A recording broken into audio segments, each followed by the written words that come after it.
네, 성도 여러분, 만약 여러분에게 이제 살 날이 한 달밖에 남지 않았다고 한다면 무엇을 하고 싶으시겠습니까? 죽기 전에 이것만큼은 꼭 하고 죽었으면 좋겠다는 버킷리스트가 무엇입니까? 내 목숨이 한 달 남았다면 이 마지막 한 달을 어떻게 살 것인가? 한 달밖에 살지 못한다면 과연 무엇을 해야 하는가? 다소 무거운 질문이기는 합니다만은 우리가 이 질문에 진지하게 답할 수 있다면 우리의 남은 생애를 보다 더 의미 있고 보람 있는 것에 투자하며 살아가지 않을까 하는 생각을 해봅니다. 오늘 첫 번째 본문 말씀인 시편 90편은 모세가 기록한 시편이에요. 먼저 10절을 보시면요. 우리의 연수가 70이여 강건하면 80이라도 그 연수의 자랑은 수고와 슬픔뿐이요 신속히 가니 우리가 날아가나이다. 모세가 말하고 있는 것이 무엇입니까? 인생이 너무 짧다는 거죠. 세월이 우리 생각보다 너무 빨리 흘러간다는 겁니다. 여러분 모두도 다 하실 거예요. 어렸을 땐 세월이 기어가는 것처럼 느껴졌어요. 그래서 왜 이렇게 시간이 빨리 가진 않나? 시간이 빨리 가야 어른이 돼서 내가 하고 싶은 대로 다 할 텐데. 이런 생각을 했습니다. 그러다 20대, 30대 청년 시절엔 조금 더 속도가 붙어서 세월이 걸어간다는 느낌을 받습니다. 하지만 40대, 50대 장년기와 비교하면 세 발의 피죠. 이 시기엔 세월이 걸어가는 게 아니라 뛰어갑니다. 그래도 이 정도는 양반입니다. 60대 이상 노년기에는 세월이 어떻게 흐릅니까? 10절에서 모세가 말하는 것처럼 세월이 신속히 날아갑니다. 기어가던 시간이 걸어가다가 뛰어가다 마지막엔 신속히 날아갑니다. 올해 제가 5학년 5반인데요. 그러니까 저 역시 3, 4학년 때와 비교해 보면 세월의 속도가 어마무시하게 빠르다라는 느낌을 지울 수가 없습니다. 자, 그렇다면 우리에게 필요한 것이 무엇이겠습니까? 세월이 속절없이 너무나 빠르게 흘러가고 그 세월을 붙잡을 힘이 내게는 없으니까 세월이 흘러가는 대로 체념하고 살아야 하는 것이겠습니까? 아니죠. 우리에게 필요한 것은 체념이 아닌 지혜입니다. 그리고 그 지혜란 12절에 나오는데 한번 볼까요? 12절을 보시면 우리에게 우리 날 계수함을 가르치사 지혜로운 마음을 얻게 하소서. 우리의 남은 날을 계수하며 사는 지혜로운 인생이 되게 해달라는 강구를 모세가 드리고 있습니다. 그렇습니다. 나의 남은 연수를 계산할 줄 아는 인생이 지혜로운 인생이고 이 지혜를 얻기 위해선 기도가 필요합니다. 지혜로운 마음으로 우리의 남은 날을 계수할 수 있도록 성령께서 인도해 주실 것을 우리는 간구해야 한다는 거죠. 이 시대를 100세 시대라고 칭합니다. 여러분들이 노년기에 접어들었을 땐 120, 130 세대가 될 가능성이 클 겁니다.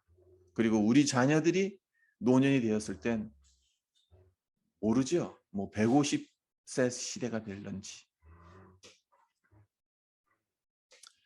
그래서 이전 시대 사람들보다 훨씬 더 오래 살기는 합니다마는 그렇다 하더라도 이 땅에서의 삶은 짧습니다.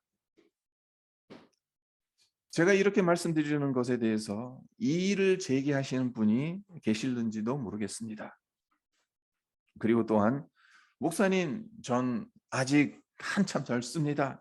아직 젊기 때문에 살 날이 많이 남았습니다라고 말하는 분도 있을런지 모르겠어요. 하지만 지나간 시간을 한번 생각해 보세요. 여러분이 30년을 사셨든 40년을 사셨든 50년 이상을 사셨든 지나간 시간은 쏜살같이 흘러가지 않았습니까? 저만 해도 지나간 시간을 되돌아보면 언제 그 많은 시간이 흘러갔는지 의아스러울 정도로 후딱 지나가 버렸어요.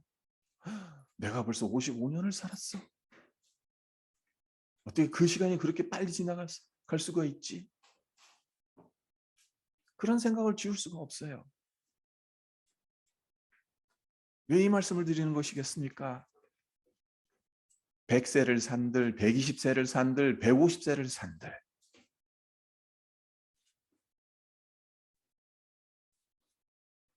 그 시간을 다 살고 나면 그 시간은 눈 깜짝할 사이에 지나간 시간이라는 겁니다.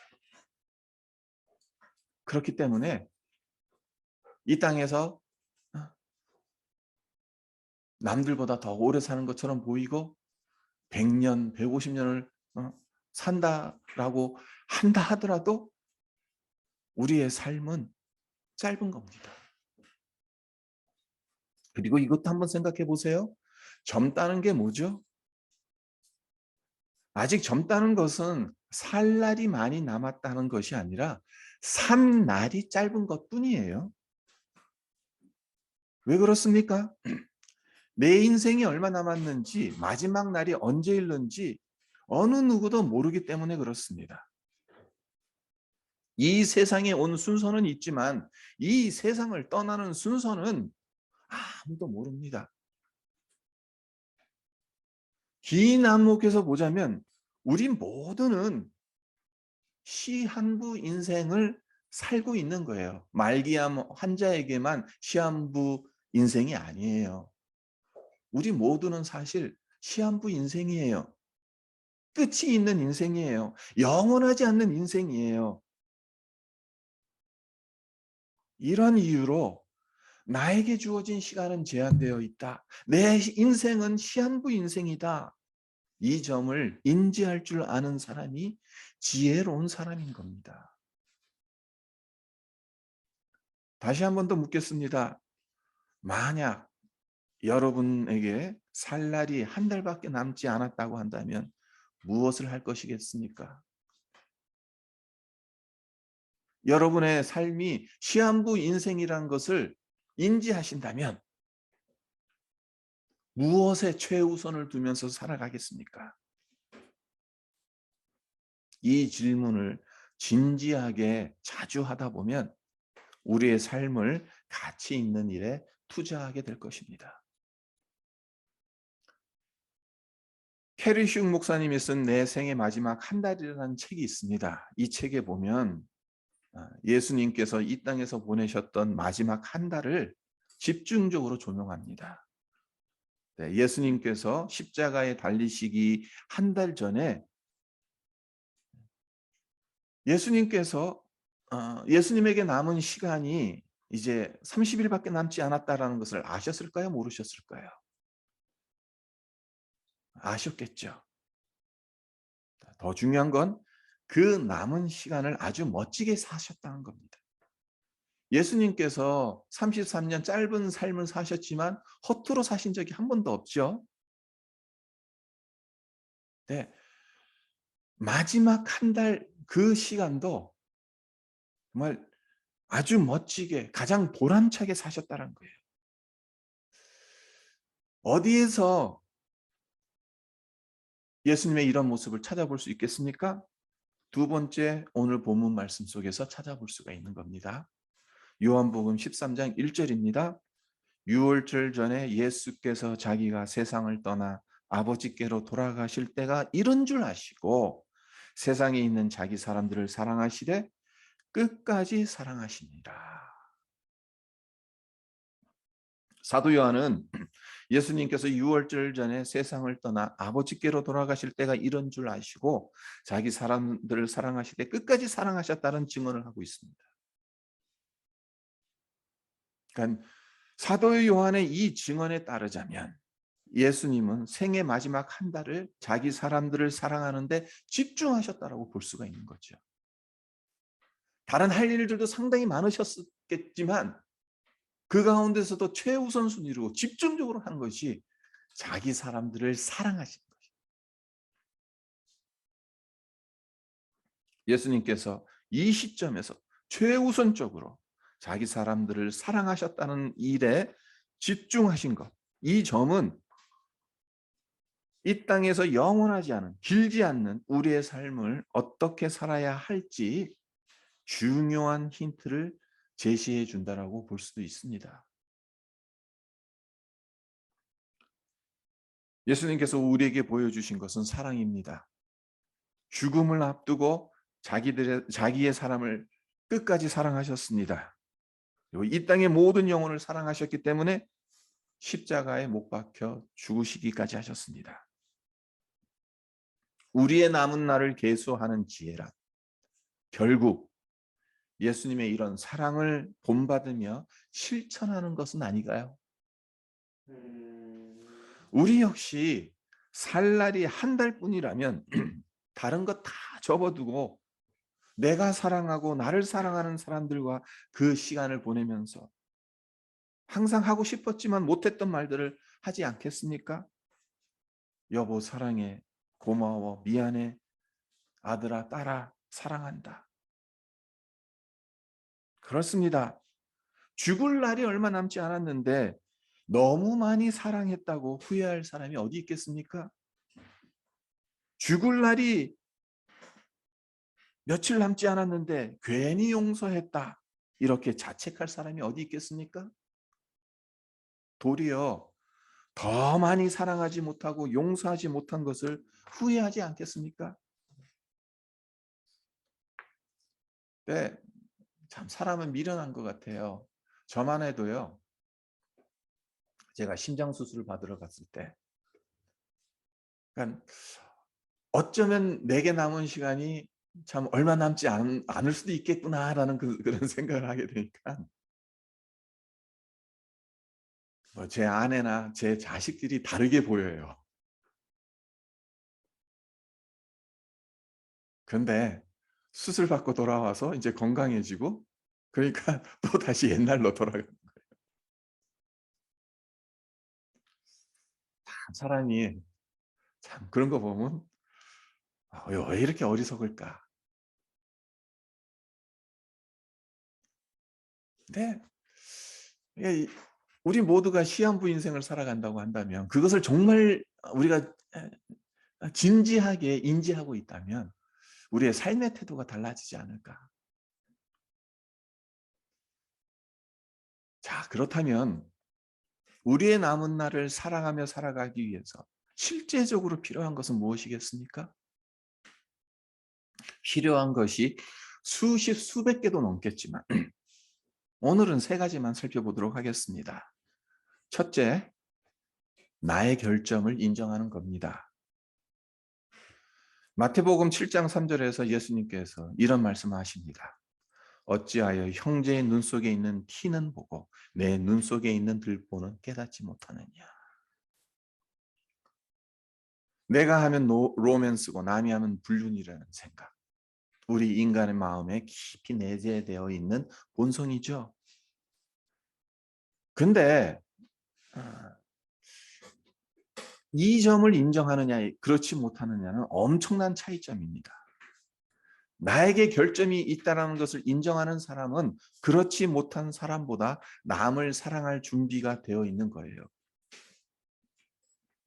유능한 동물 조련사일수록 동물이 자신의 조련에 잘 따라오지 않을 때 동물에게 화를 내거나 야단치지 않고 자신의 조련법에 문제가 없는지를 꼼꼼하게 점검하고 개선하기 위해 노력한다고 합니다.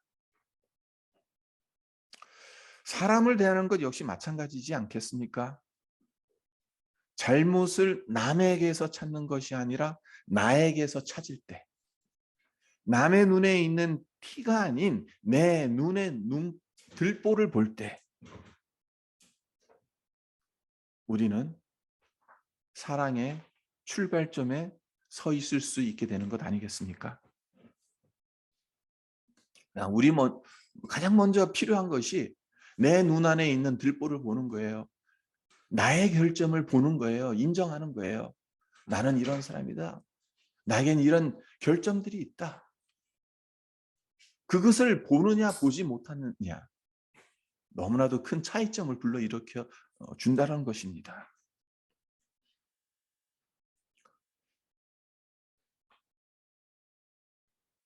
그리고 사랑하기 위해서 필요한 두 번째 요소는 무엇인가? 용납하는 겁니다. 용납하려고 노력하는 거예요. 용납이 뭐죠? 상대방을 바꾸려고 하는 것이 아니라 있는 그대로 받아들이는 겁니다. 요한복음 8장을 보면 현장에서 가늠하다 붙잡혀서 예수님 앞에 끌려온 여인이 있죠. 누가 이 여인을 붙잡아 왔습니까? 나는 이 여인처럼 부도덕하지 않다고 생각하는 사람들, 나는 도덕적으로 율법적으로 문제가 없다고 생각하는 사람들이 이 여인을 붙잡아 왔어요. 그리고 이 여인을 정죄합니다. 돌로 쳐 죽이려고 합니다. 하지만 그때 예수님은 어떻게 반응하십니까? 사람들이 예수님께 묻자 뭐라고 대답하십니까? 죄 없는 자가 먼저 돌로 치라라고 말씀하시지 않습니까? 그리고는 이 여인에게는 어떤 말씀을 하셨습니까? 나도 너를 정죄하지 않노니 가서 다시는 이런 죄를 범치 말아라. 예수님은 죄 지은 여인을 정죄하지 않으셨어요.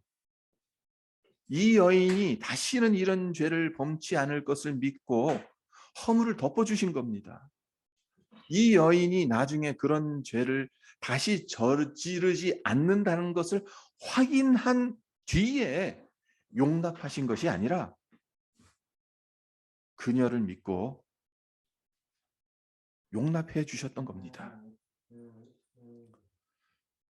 우리는 예수님의 용납을 배우고 닮아가야 하는 자들입니다. 그래서 사도 바울이 골로새서 3장 13절에서 이렇게 권면합니다.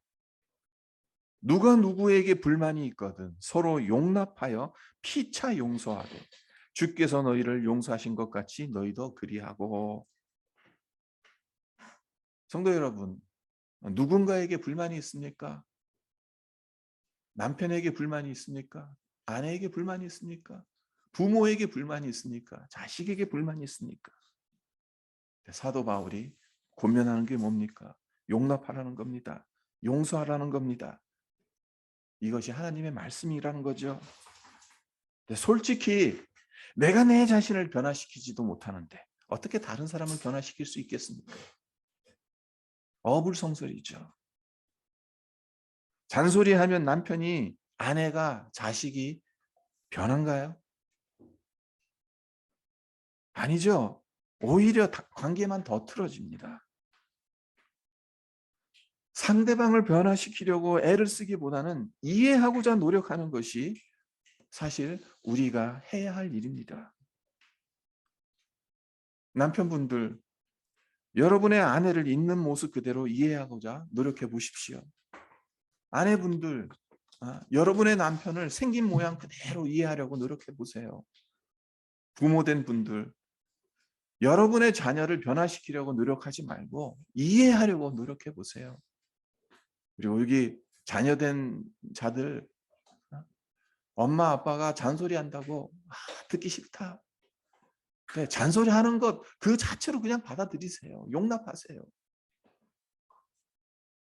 그러면 주님께서 우리를 사랑하신 그 사랑을 닮아갈 수 있다는 겁니다.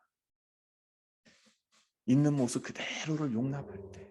예수님도 가늠한 여인에겐 나도 너를 정죄하지 않겠다라고 말씀하셨는데, 하물며 우리가 누구에게 정죄를 할 수 있겠습니까? 그저 용납해 줘야 되는 것이죠.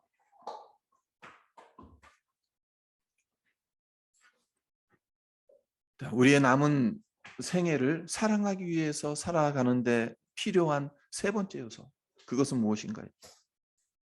용납과 짝을 이루어서 나오는 거죠. 항상 용서입니다. 조금 전에 골로새서 3장 13절에서 말씀드렸던 것처럼 서로 용납하여 피처 용서하라고 그랬어요.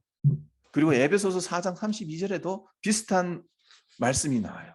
서로 친절하게 하며 불쌍히 여기며 서로 용서하기를 하나님이 그리스도 안에서 너희를 용서하심 같이 하라. 우리라는 존재는요, 용서를 구해야 하고 용서를 해야 하는 존재들입니다. 용서를 하면 용서하는 사람이나 용서받는 사람 둘 다 승리자가 되는 거예요. 그와 반대로 용서하지 않으면 상대방이 계속해서 내 인생에 영향을 끼치게 되어 있어요. 내가 용서하지 않으면 어떻게 됩니까? 용서하지 않은 채 그 사람을 생각하면 속에서 열불이 나죠. 속이 부글부글 끓어오릅니다. 부하가 치밀어 올라요. 그래서 내 심령의 평화가 깨집니다. 그러니 정신 건강에도 안 좋고 육체적 건강도 깨지기 쉬워요. 혹시 이런 이야기 들어보신 적 있으십니까? 누군가를 용서하지 못하고 계속 미워한 채로 살아가면 그 사람과 내 영혼이 묶인다 라는 말을 들어보신 적 있습니까? 영적으로 묶이면 어떤 일이 일어납니까? 그 사람이 정말 싫어요? 용서하고 싶지 않은 그 사람 싫어요? 근데 나중에 보면 내가 그 사람과 똑같은 사람이 됩니다. 나를 괴롭힌 시어머니를 용서하지 못하고 계속 미워하면 나중에 내가 그런 시어머니가 되어 있어요. 어린 시절 술 마시고 집에 와서 집에 있는 거 다 집어던지고 어머니 때리고 큰 소리 치는 아버지가 너무 싫은 사람이 있습니다. 그런 아버지를 용서하고 싶지만 마음처럼 안 되겠죠? 사실 그런 아버지를 어떻게 용서할 수 있겠습니까? 하지만 용서하지 않으면 그토록 믿고 싫었던 아버지에게 영적으로 묶이기 때문에 나도 모르는 사이에 아버지를 닮아 간다는 겁니다. 그래서 주정뱅이 아버지에게서 주정뱅이 아들이 나온다는 말. 끊을 기회가 있는 거예요. 아들에게선, 자식들에게 있어서. 그걸 끊지 못하면 영적으로 묶여 있기 때문에 내가 싫어하는데 아버지처럼 되고 싶지 않은데 엄마처럼 되고 싶지 않은데 내가 그렇게 되어 가는 거예요. 용서가 너무나도 중요하다는 겁니다. 용서는 이것을 끊어버리는 중요한 도구인 겁니다. 지금 요한복음 13장에 어떤 내용들입니까? 읽었던 13장 1절만 읽었지만 그 뒤를 보시면 지금 예수님이 지금 잡히시기 전날 밤에 제자들과 함께 마지막으로 만찬을 보내시고 또 제자들의 발을 씻기시던 그때입니다. 예수님께서 3년 동안 동고동락했던 제자들과 마지막 시간을 보내고 계시는 중인 거예요. 예수님이라고 왜 감정이 없겠습니까? 얼마든지 내가 3년이나 공들여서 사랑하고 가르쳤는데 이 제자들이 가장 어려울 때 나를 배신해 다 도망가 버려? 그렇게 화를 내실 수도 있지 않겠습니까? 가룟 유다는 벌써 마음속에 예수님 배신하고 팔 생각을 품고 있지 않습니까? 예수님이 알고 계셨잖아요. 하지만 그런데도 예수님은 어떻게 하셨습니까? 야단을 치거나 미워하시지 않았어요. 자리에서 벌떡 일어나셔서 제자들의 발을 씻겨주시면서 그들을 섬기셨습니다. 제자들에게 화를 내고 미워하신 것이 아니라 사랑하시되 끝까지 사랑하셨습니다. 배신당할 걸 아시면서도. 예수님 십자가에 못 박히실 때 다 도망갈 것을 다 아셨었는데도 끝까지 사랑하셨습니다. 우리의 남은 날을 계수하는 지혜가 무엇이겠습니까? 예수님께서 마지막 시간을 보내셨을 때 무엇에 집중하셨는지, 무엇을 최우선으로 두고 그 시간을 보내셨는지, 그것에 힌트가 있다라고 앞서서 서두에서 말씀드리지 않았습니까? 예수님은 남은 시간, 이제 얼마 남지 않은 이 정말 몇 요한복음 13장 시점에서 보면 이제 내일 당장 십자가 못 박혀서 죽으시는 겁니다. 네. 끝까지 자기의 사람들을 사랑하셨어요. 이것이 우리가 우리에게 필요한 우리의 남은 날을 계수하는 지혜이지 않을까라는 생각을 해봅니다. 예수님께서 자기 사람들을 끝까지 사랑하셨던 것처럼 우리에게 남은 날을 나의 결점을 인정하고 타인을 용납하고 용서하는 가운데 우리 사람들을 사랑하며 살아가시기를 주님의 이름으로 축원드립니다. 잠깐 기도하겠습니다. 하나님 아버지, 감사합니다. 우리에게 우리의 남은 날을 계수하면서 살아갈 수 있는 지혜를 허락하여 주시옵소서. 하나님, 그리고 그 지혜란 다름 아닌 예수님께서 남은 시간을 어떻게 보내셨는지, 자기 사람들을 사랑하시되 끝까지 사랑하신 예수님의 그 사랑을 본받는 것이 지혜임을 우리가 깨닫기를 소망합니다. 하나님, 우리 모두는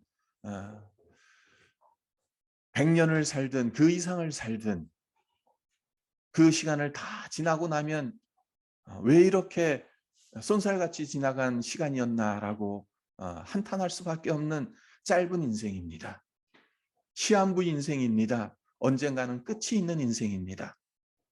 하나님, 그러하기에 그 날을 계수하는 자가 지혜로운 자임을 하나님, 그리고 그 지혜란 다름 아닌 예수님의 사랑을 배우며 본받으며 실천해가는 삶인 것을 오늘 본문 말씀 속에서 아버지 깨닫게 하시고 또 우리가 힘을 다해 애를 써서 하나님 정말 우리 자신에게 있는 이 결점들을 인정하고 타인을 용납하며 용서하는 가운데 하나님 정말 예수님의 사랑을 닮아가는 그 자리에 있게 하여 주시옵소서.